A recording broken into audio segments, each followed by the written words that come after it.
Good morning. Good morning. Good morning. Good morning, Instagram world, and good morning, Facebook. Come on in. I believe that I've tagged my people properly this morning. So, hey Sharon, look at you. You woke up. You know what? Siri's trying to stop me from being great over here on Facebook Live. Good morning, y'all. So my name is Shavetta Belton, the owner of Divine Oasis Salon. Divine Oasis Salon, and also a stylist there. I am the creator of Faith Plus Works Equals Success, and also I guess it's still under ShavettaBelton.com. I'm a life coach. So guys, good morning, good morning, good morning. I don't know if the topic showed up. Good morning over here. Y'all, if I don't call out y'all names on Instagram, it's because I don't know them all. I don't know them. So if you could put your name in the comment box for me so I can just shout you out over there, Instagram world. Hey, Quantisa, good morning over here. I believe it's been coming in pretty steady. Stephanie, Cheryl, Tiffany, Tashay, Adrian, Rita, Denise. Good morning, y'all. Thank y'all for joining me this morning. So my title for this morning was, so was it worth it? I've asked myself that question many times before. So that is a question that I asked myself. And what brought me to this this morning was actually a conversation I had with my 19-year-old, my son, my oldest child. We were sitting in the den, and he shared some of his time with me, because when they hit 19, they don't really just run. Good morning, Jametta. Good morning, Carisha, and Tootie. And they don't run to spend like time with us like they used to. But in all honesty, as we're sitting and we're talking and we're having these conversations, and we're just talking about life in general, college, being a parent. Hey, Jennifer, being a parent, what he may do when he becomes a parent, what he may be okay with, just those kind of conversations. Well, in the midst of the conversations, we start talking about his childhood, the loss of my mom, and in that place, I had even told him there that I wish I would have had him go to counseling. Him and his sister go to counseling, and to talk with somebody, because what I've learned about both of my children in conversation and spending time with them is they hold a lot of stuff in, and in holding things in, it starts to bottle in. But then I was like, what example did they have? And I asked, I said, did you ever see grandma cry? And they were like, no. And it was like, did you ever see me cry? Because in all honesty, while we were building businesses and doing things, my mom was a great part of helping me, even in building my career, not just my personal business. Good morning, Chandra. Good morning, Tiffany. Not even in my, and Tamisha, not just in building our businesses. My mom started when he was first born. She was very present and very much there. She was old school. So it wasn't, don't take off from work to take him to the doctor. I'll take him. So the doctor began to know my mom more so than knowing me. But she was like, grow in your career. You don't need to take off work. I got you, right? So she was a very active part in both of my children's life. My children didn't go to daycare. They stayed with my mom. So, asking that question was, did you ever see her cry? No. Did you ever really see me cry? No. And I realized what I started teaching them and not actively showing them was to hold on to things and to eternally deal with it, which I learned honestly from my mom. My dad died when I was 15, and I can't say that I ever saw a moment where I saw her break down. I saw a teardrop at the funeral, and when we were getting our hair done or something for his funeral, I never really saw her cry out. You know, I didn't learn till later from my godmother that she would go in the bathroom and just put her face in her pillow and just cry because she felt like she had to be strong for her children, you know, and I was thinking they didn't have an example of freely being, you know, free emotionally, you know. But as we're talking and we start talking about how much time they spent alone while we were building our businesses, because once they hit a certain age, my mom was still living, but they didn't have to she didn't have to pick him up. He could get on the bus and he would ride home, you know. Call us when you get there. And by this point, I think I was finishing my time at Paul Mitchell. Lord told me to open the salon. I spent a lot of time at the salon, you know, working and growing. And when I got my job at Paul Mitchell, it was to rebuild, to, you know, because I was out of work. I was a year out of work, getting laid off. So it was making the money back, you know, getting the money back stacked. And then you get caught up in your career and going. And at that point, my future professionals at Paul Mitchell, I didn't teach hair. I was a future professional advisor, so I dealt more on the side of their career growth, making sure their work was in life things. Even then, I wasn't teaching hair. I was dealing with life lessons and helping them, and I was showing up, helping, being present. You know what I mean? If because we had several that had suicidal issues and things along that line, you know, are having really hard times, I would go. It didn't matter what time. But as I was sitting and I was thinking, and he and I was talking, I started thinking, was it worth it? Was it worth it, right? So then the time even got less when I opened my own salon, because by that time I'm working sun up to sundown. And as a parent, that becomes, you know, you're building a business, you're growing things, and God said open it. So yeah, you're gonna do it, you know. Hey Rashonda, hey Kelly, and so you're gonna, you know, I'm like holding on, and I'm holding on tight to it because God said open it. So I opened the salon, and I have to be there, and I have to be present because it's growing. It's growing. And I'm there sun up to sundown. Sun up to sundown. And so we're just, and he and I were having a conversation. And then he said, you know what? I did spend a lot of time here by myself. You know? And that thing sunk my heart. And I was like, hindsight. I was like, that hit something that I hadn't really thought about. And I thought about it because you know what you sacrifice. And I believe I said it on a live before, where a stylist that worked at the salon, her name was Amanda. Amanda came to pick up Morgan one day for me. I said, Amanda, can you run and get Morgan? I had a client. Can you run and get her and bring her here? So she ran and got Morgan, and she asked Morgan a question. I'm not quite sure exactly how it came up. And she said, well, Morgan, if it was one thing you could wish, what would you want? And Morgan was like, I would want to spend more time with my mommy. I would want my mommy to be home more time. And that day when Amanda came back, Amanda said, Shavetta, I know what you give, but it breaks my heart because of, you know, the presence she had in her children's life. You know, and I was like, I know, but I got to get this. I can't let the blessing God gave me die. I can't let this thing suffer because he gave it to me. So I got to work it. I got to be there. I have to be present. What we talking about this morning, it's about, so what is it? Was it worth it? I've asked myself that question before. And so it was, you know, it was at that moment where,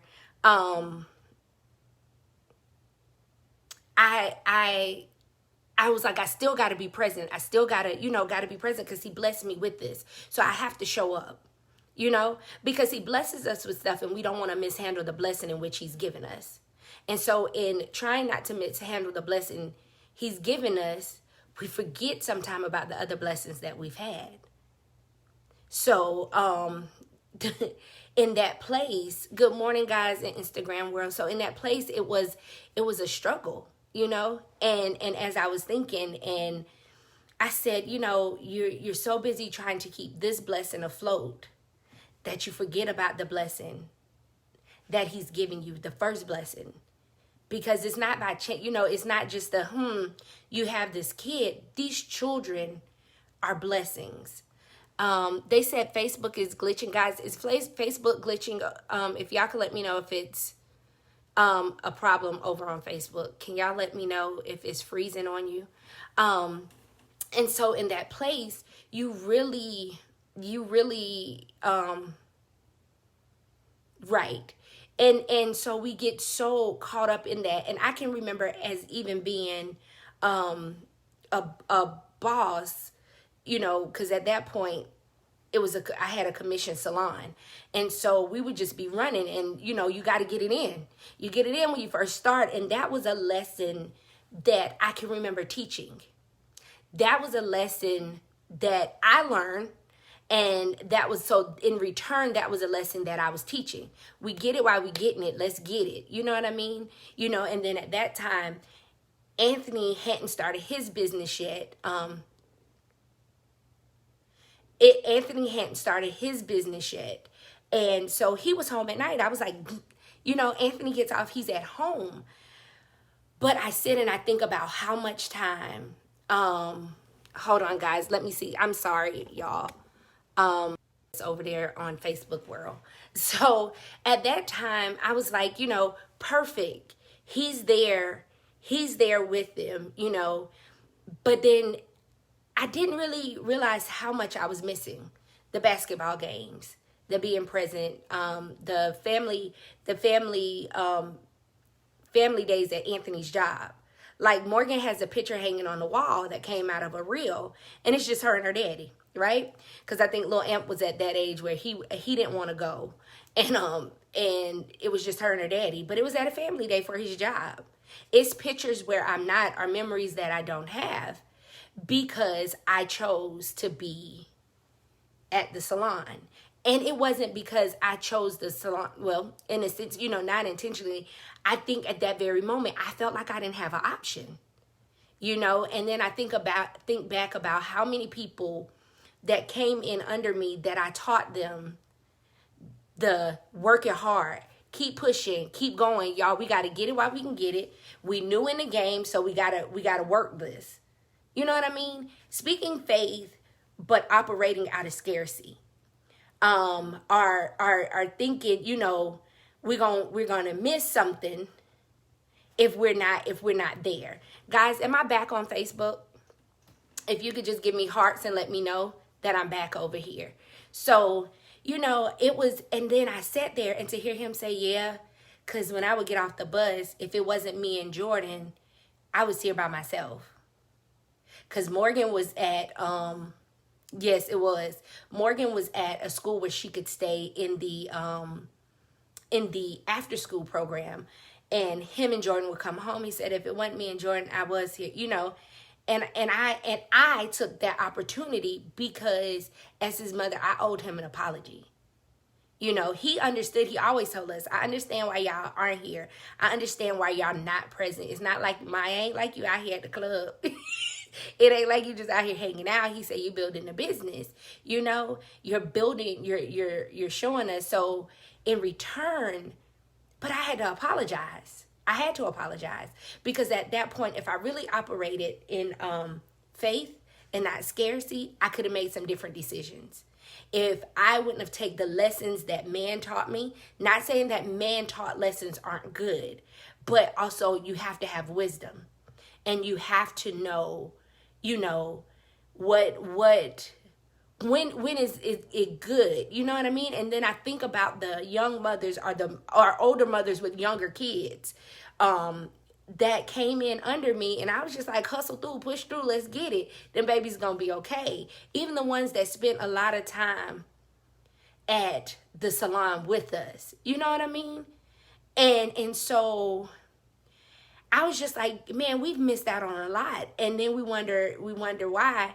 I go, Amp, you going to the family cookout? He like, nah, I'm good. I'm gonna stay right here at the house. Well, we don't put them in places where we've taught them how to be independent. We've taught them, we forgot to teach them the bond that comes with family. It's not that it wouldn't be where he wouldn't want to go to the cookout. The part is, I never had a way sometimes, or I never, it became a norm to be by himself. I don't have to be around the family unit. I don't have to be, and pluses came out of it. Great things came out of little Anthony being here by himself. Like, he's a very independent and very mature 19-year-old. He's a very good kid. Him and Morgan both. And so I look back and I'm like, Lord, he don't call me. I said, yeah, because y'all don't even call when you go out of town. I go out of town. Yeah, you don't call when I go out of town, check in. He was like, yeah, I know, Ma. But then I think about it. How many times did I pick up the phone to check in? So what has happened is you've cultivated this behavior. You've taught this behavior, not knowing, unintentionally. Because I chose to pour over here, more than over there, and it wasn't intentional. It wasn't like, it was intentional. I was just trying to make sure that I took care of the blessing that God gave me, forgetting that he blessed me first with my children. They came first. These other things came later. And we get so caught up in the blessing that's right before us. And we're mishandling the first blessing that we have. Now, is there times where you're going to have to go and you're going to have to work because you're having to provide for your children? Yes. So in those moments, what I wish I would have done was picked up the phone a little bit more and call, y'all good, but being so used to them being such good children, being independent, they're going to get their work done, they weren't perfect kids, but they were really good kids to say the least. So in that, instead of finding a balance and let me make a phone call, because there's no true balance in life. Something is going to take, today may be where I have to handle this a little more than that. So adjusting. Making adjustments as you go. So where I couldn't be present, I could have been a phone call. And not being frustrated when the phone call came because I was in between a client or I was on a client head and I don't like talking over their heads. I try not to do the whole on the phone while I'm doing their hair. So then, so then I was sitting there and I was going, all right, y'all, what you need? It's not a must. Okay, I'm going to call y'all back. And it never was a call back. And so even if you don't have children, apply it to your life in another way. You have parents, you have siblings, you have grandparents, you have people in your life, so it may not just be about a child. It very well could be about your mother, your father, your significant other even. Because I think about the times that as a wife, I don't get on the phone all the time, and Anthony's on, on the phone, and I'm right, niece, yourself, finding that balance, taking that time, and I can't be on the phone. He's on the road. He needs a phone conversation because he's driving, but being intentional about making that time. But when I was sitting there and I was talking to my son, it was just the reality. It was, and then I stopped for a moment, I sat back and I had to think, was it worth it? Was it worth it? Was it really worth it? And the thing is, I thank God for the beautiful business that I've built, and that he's allowed me to build, that he's allowed me to keep. Because if you know the story, I almost lost it. That I wanted to walk away. It's levels to it. So I'm always grateful and for the blessing. I would never put my mouth on the blessing. Good morning, Mitch. Good morning, Lydia. This book is is not allowing me to be great. Is it back on, guys? Give me some hearts if so. I apologize. And in that place, I just honestly had to ask for forgiveness. Will you forgive me? Because I can't go back and change what happened. I can't go back and fix that. I can't go back and change that. But will you forgive me? Will you forgive me? And I don't even know if the boy forgave me. And I don't know if he like outright gave like yes.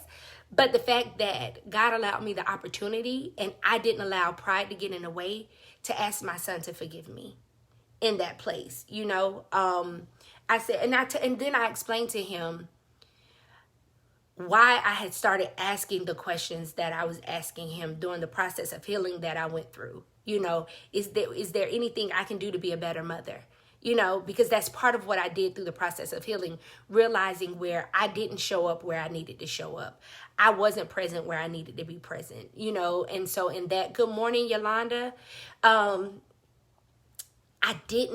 hadn't shown up. And so I had to ask those hard questions. Was there anything else I could have done better? Please forgive me for not being a present mom. These are, because we as parents, we have to understand the same way we want them to apologize for not showing up and doing right when we want to get on them, they deserve an apology too when we fall short. They deserve to have a conversation had with them. They deserve not to always be talked to, but to have communicate with. Not talking at them, but learning how to actually have a conversation with them and not talking at them. Because yes, they are our children, but eventually these little children will grow up to be grown children. And we have to remember that what we pour into them will manifest into their relationship with your grandchildren. You know what I mean? So being present and knowing, you know, so before I let the enemy take full control of my mind, I simply said to my, you know, I had to have a conversation with self say,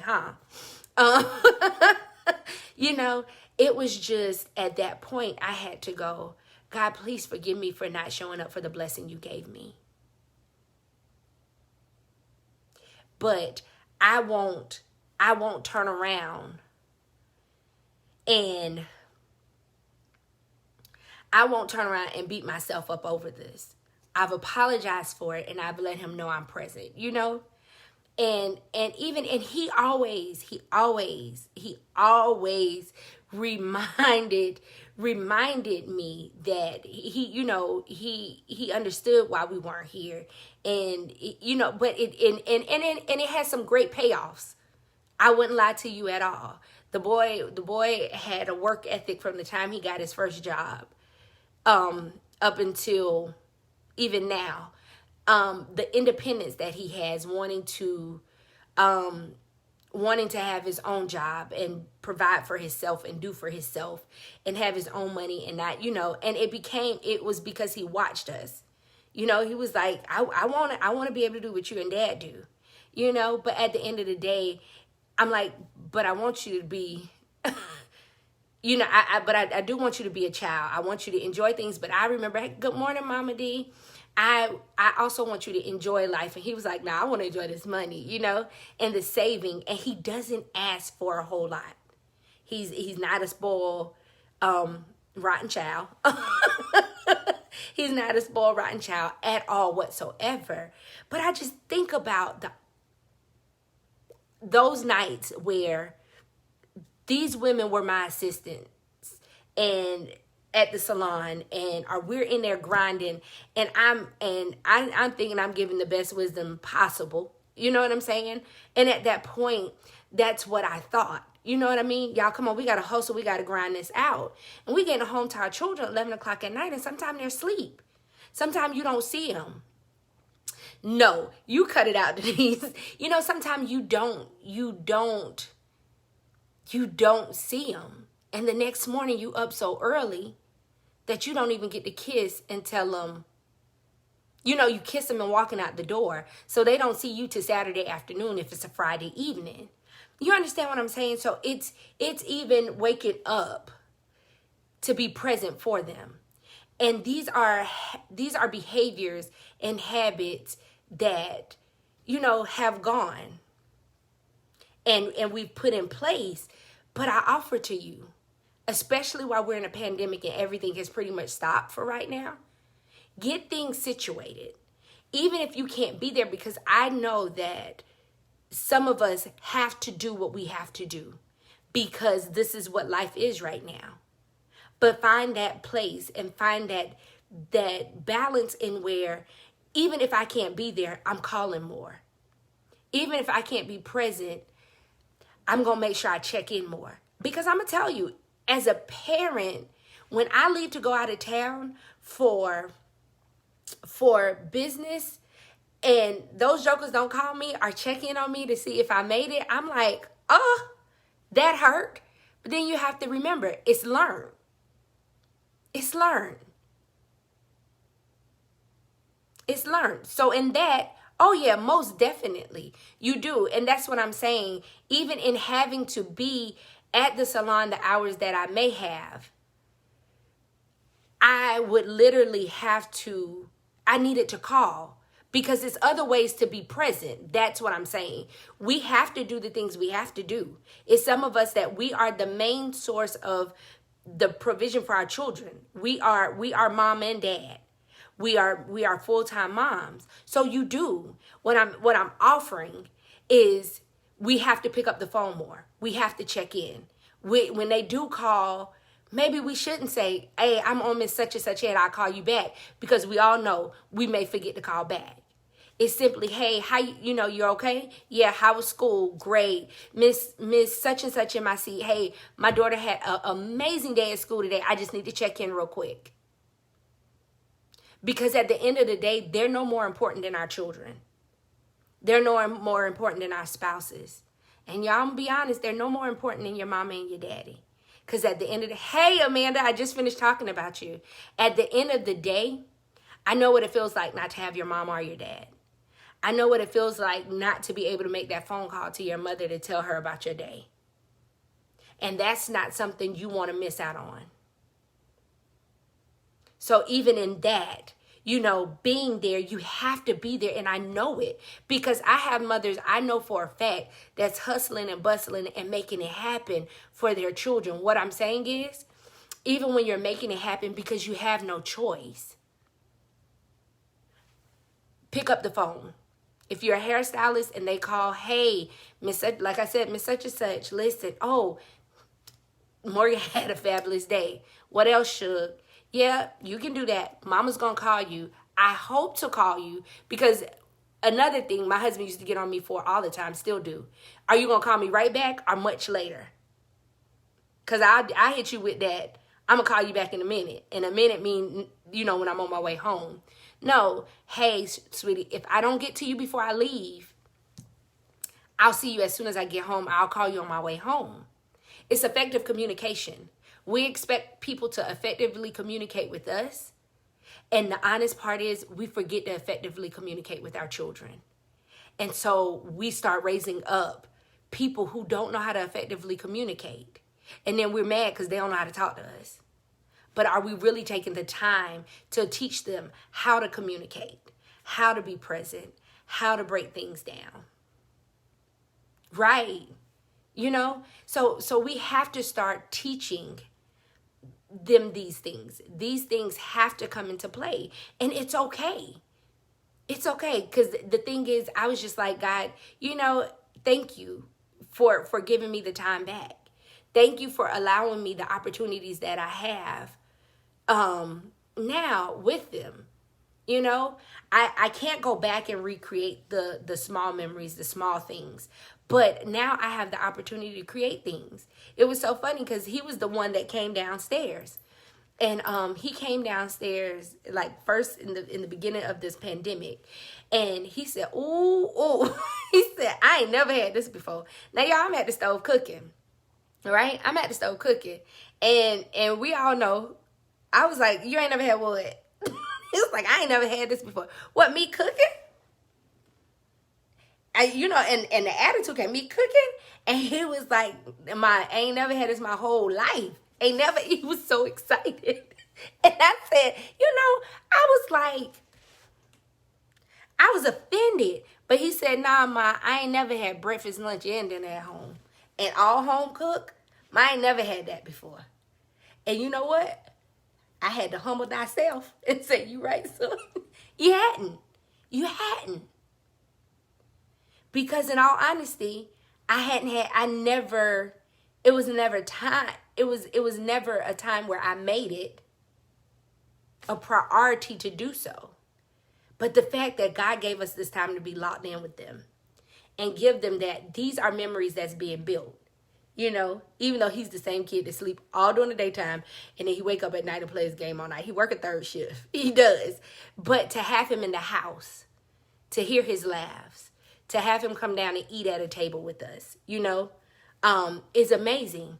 But even the opportunity to learn how to become an effective communicator, not talking at your children, but having conversations with your children, not demanding things from them. Now sometimes it's like, I'm like, bruh, y'all better do what I say before I chop in your throat.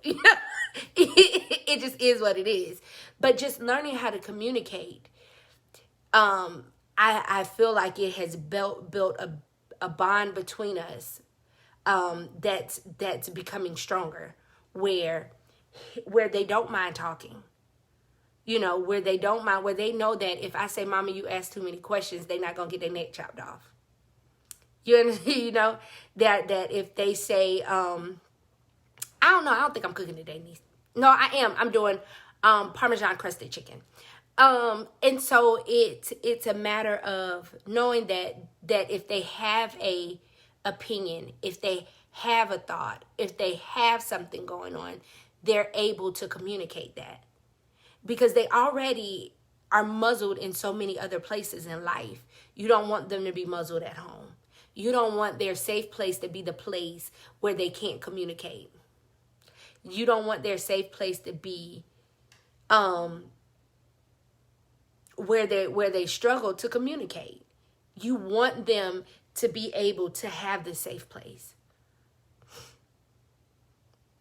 But I had to get there because I didn't necessarily know it. Now, Mama and Daddy were great parents. It wasn't like I got fussed at all the time. I was actually pretty spoiled. I think I got one butt cut in my whole life from my dad. But what I realized is it was, you do what we say and you don't get in trouble. It was the we had to follow rules. You don't play with them, you follow the rules. And if you were a good kid, you just really didn't get in trouble. And I didn't get in a lot of trouble. My siblings didn't. My cul-de-sac siblings, we didn't get in a whole, in trouble like that. But the beautiful part was I had siblings to talk to, but I never found it where I could sit and have, it wasn't until the latter part of my life and my life with my mom. Denise said I needed more beatings. That me and my mom actually had an open relationship where we actually communicated. I know I used to grind her gears because it was, she wanted to, she had things that she wanted me to do. Yeah, I'm gonna try to read the comments in a second. That she wanted me to do, but and I would just rebuttal. It was like a But it wasn't until later in life that, and I feel like God renewed our time. It wasn't like feel like He did. He allowed me and my mother to have a great relationship in the latter part. And it was amazing. And I thank Him all the time for the time He restored for me and her. Because when she left here, I was okay. I was okay because honestly, we had the time. We had some conversations that we never had.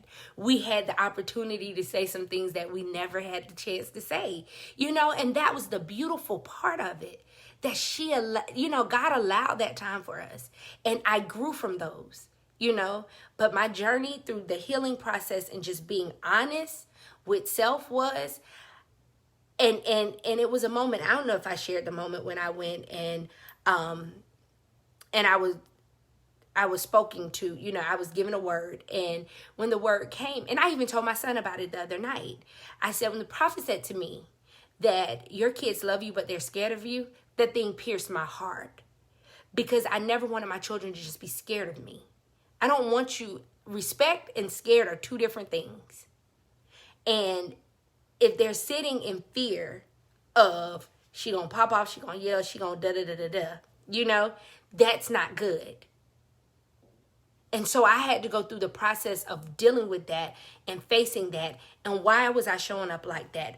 What made me, what did I take and apply to my life in that way? And so I had to start asking God to help me with that. I had to go through the process of deliverance from that, because you never want your children to be scared of you.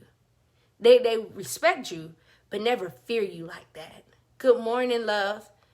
That's not okay. And when I was going through that process, one night came, and I apologize to him for this. One night in remembrance came. I was in my bedroom, and Anthony has always loved tennis shoes. I think, I look back at his baby pictures, and it's my fault, because he always had some good pair of tennis shoes. And so the kid has always loved Jordans. He loved tennis shoes. He's going to work to get his tennis shoes. He going to flip them and get tennis shoes. The boy loved tennis shoes. So we were Anthony wasn't home. I don't know where he was. And I was on the phone with my mom. And I was over leaning over the bed. And I was like talking to mama, and Anthony had done something. And I said, come here. So he comes, and if you know my son, he's a petite fella like my dad.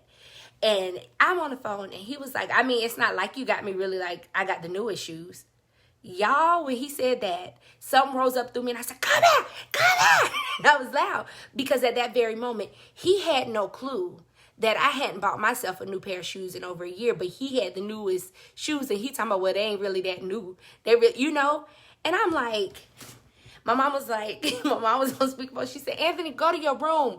Go to your room. Vetta, calm down. Children say stuff they don't really believe. They don't understand, and they don't know. And I'm like, but Ma, I'm sitting here with shoes that I've been wearing for a year and a half, 2 years, and he has. She said, Vetta, they don't get it. I was hurt. But then you have to realize, those children don't know that you hadn't bought yourself a new pair of shoes, sacrificing for them. Because first of all, you hadn't communicated it. And you're trying to buy space that you have not filled in being present. You want them to have the newer things because you feel like, if I can just give them this, then it kind of feeds your flesh to make sure you don't feel like, oh, I done fell short. I ain't present. I hadn't been there, So then you sit there and you give them things to try to fill a void. So then that plays out in life, We'll talk about that next week. You know what I mean? We start giving them things to fill voids. And so then that plays out in adulthood later on when they become grown.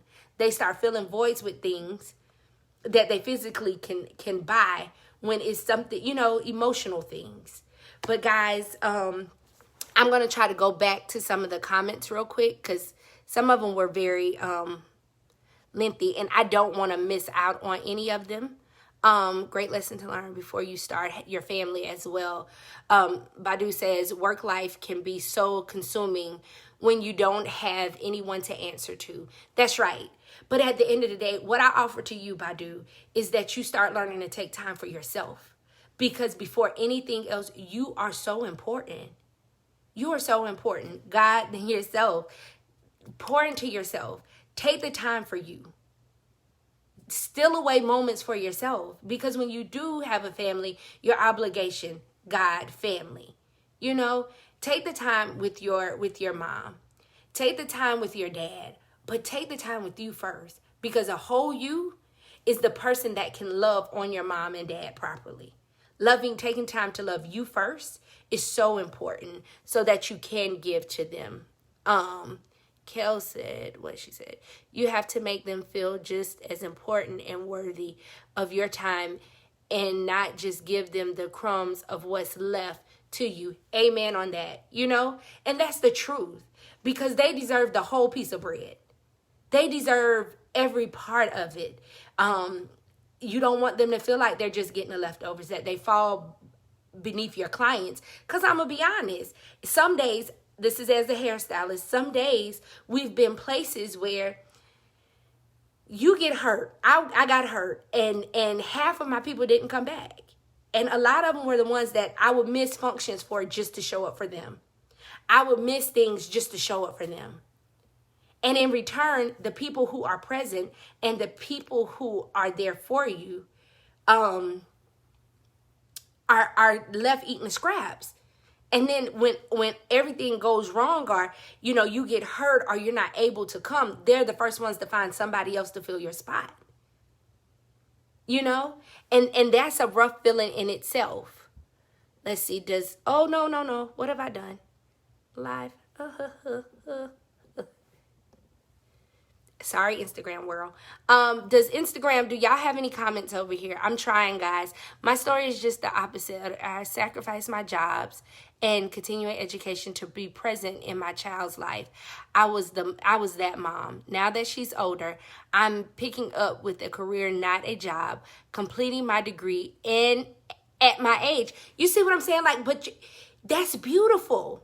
Like, that's beautiful. You have learned, Jarrell, that, and that came from Jarrell, guys, I'm sorry. You have learned that in this thing, you've been, you know, you gave her, and she's going to have those memories. She's going to have those moments. And the beautiful part is you realize you're not too old to go get everything that God has for you.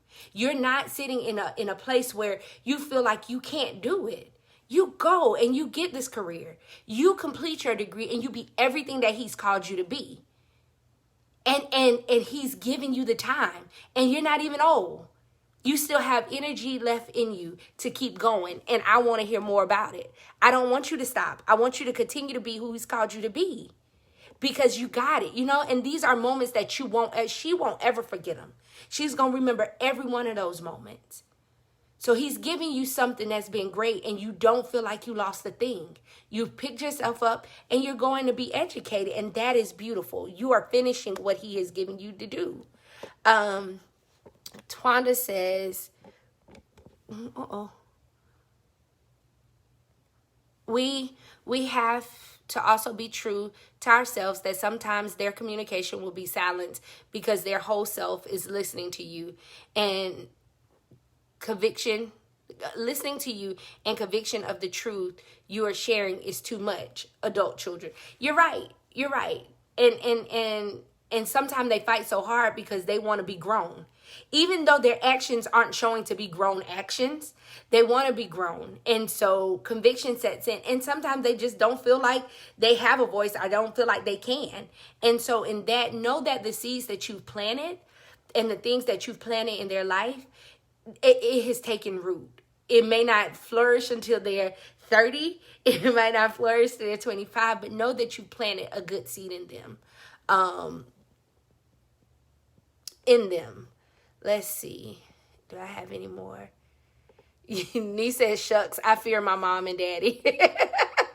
Right. But Denise, even in fearing them, I think you probably fear them, but you respect them. But I know that you know it's a place where you can truly share your heart and be honest as well. You know, I think the older we get and the more we mature, you know, we realize that these are conversations we can have, you know, respecting them, but also having the conversation. This hurt me.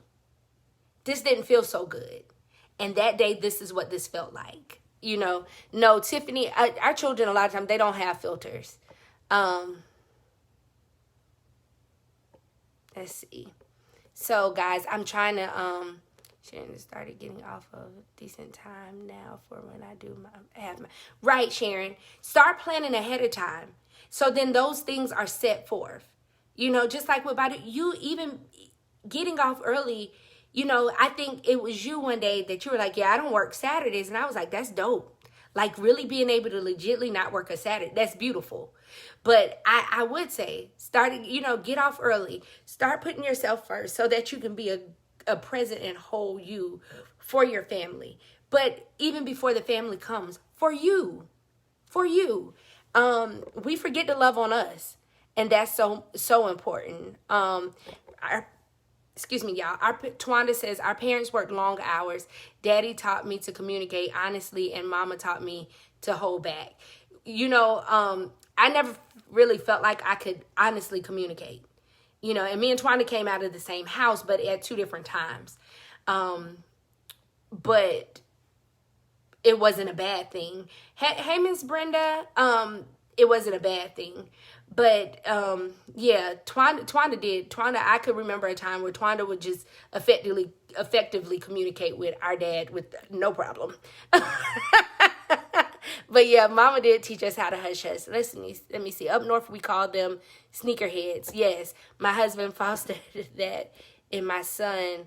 But the blessing for me is my son makes series that is his mama always has the good sneakers. That is one of our bonds. I like it. Well, guys, I can't go through all the comments. I'm trying to hit them all, but let me make sure my my Instagram family is not being neglected, even though you have disciplined us all. you have always given great guidance. One thing that has always stuck out with me in your teaching is every punishment doesn't have to be physical. Yes. Well, I am glad that it was some good teaching there. But guys, so I'm going to end now because, of course, I hate to hold y'all forever. And we are at the 7:45 hour. And so I'm going to... I'm going to go through all of my comments and comment back to them, guys. Please forgive me. I don't want to hold you. I don't want to labor you too long on here.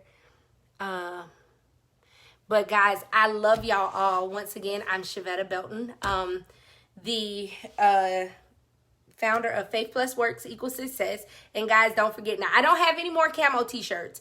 All orders have gone out. I have one order to do today. Lisa, I got you. We have black ones for Mother's Day, coffee mugs. It's up to y'all. You can hit the website. But I am the founder of Faith Plus Works Equals Success. I'm the owner and a stylist at Divine Oasis Salon. I am also your life coach. And so I'm excited about what's to come. Guys, be looking out for the Journey to Healing Retreat 2, the second one. It will be this month. Look out for the dates by the end of the week. And I'm so excited about it. It will be 10 slots like it was last time. And also my coaching packages will be out this week as well. So I'm really excited about it, guys. Excited about the journey and where it's going, but most of all, I'm thankful that you guys don't count it robbery to show up and hang out with me every Wednesday morning.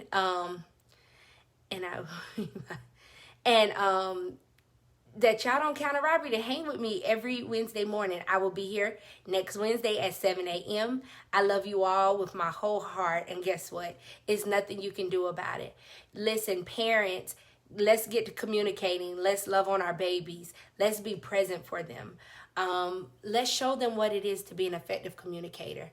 Let's start it now. Let's start being present in whichever way possible that we can. You know what I mean? Don't ever feel guilty about the sacrifices that you have to make, because we have to make sacrifices. And so in that, when you do have to make a sacrifice that may take them physically away from you, let's try to be emotionally connected, so then we don't have them out here ripping and running trying to find emotional support from places that aren't good. So I love you all with the love of Jesus Christ. I pray that you all have the best day ever, and I will catch you back here next Wednesday. Please come back and hang with me. I love y'all. Listen, I'm gonna have an exit song, but guys, I love y'all. Bye.